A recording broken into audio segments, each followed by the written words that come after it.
Okay, so what we're doing today is an introduction to the Roaring Twenties in America. So, as you'd expect, the Roaring Twenties happened in the 1920s. We are looking at a time of economic boom, okay? We're looking at economic boom. Lots of money. We have a time where all of a sudden everyone has money to spend, everyone has money to earn, and all of a sudden everyone's so happy to be alive. Now there are three things that have really caused this. One of these, the causes, is the end of the World War. All of a sudden everyone is seriously happy to be alive. We've managed to survive. Although the Americans didn't come in to the war until 1917, so they only got 2 years in the war, everyone still felt like there was a massive sense of verve about surviving. This was a big deal because people genuinely thought the world was going to end because of the German invasion and this idea that the world was involved, okay? So that is one of the main reasons. The second reason was this idea of mass production.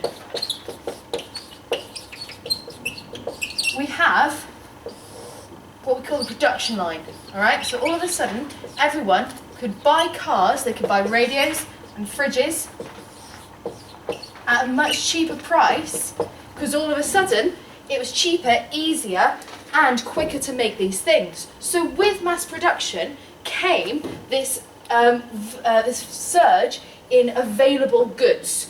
With that came the age of consumerism.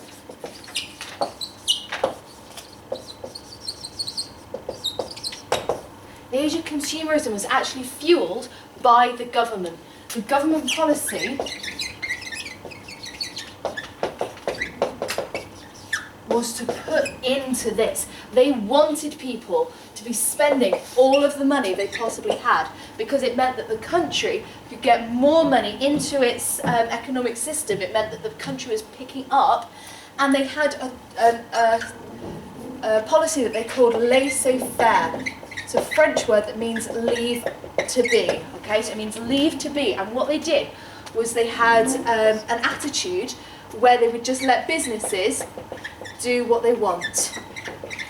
There was less tax, so businesses could produce more. People could buy more because of this lack of tax. This fed into this age of consumerism and the mass production. Everything was working together, and it was really a big sense of life for these Americans. They were able to start to spend more on entertainment, which was something that never really happened before. This entertainment started to manifest in what we see in the age of the flappers. We've all seen The Great Gatsby. We're looking at jazz. We're looking at parties. We're looking at booze, and we will come back to that with prohibition, but we'll worry about that later. This, again, feeds into an idea that I'm going to have to rub everything off, so make sure you've got this down before it goes. This all can be simplified in an excellent little diagram that I'm sure is going to be wonderfully drawn, called the cycle of prosperity. Okay, so we start at the top. Although this isn't actually the beginning of the cycle because it goes round and round, easiest to start at the top. So we've got an increased demand for consumer goods. Yeah? And then what happens now is because of that increased demand, we have an increased production. Fairly logical so far. Increased production. Demand equals production.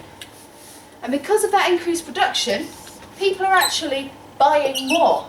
These are the people spending and buying.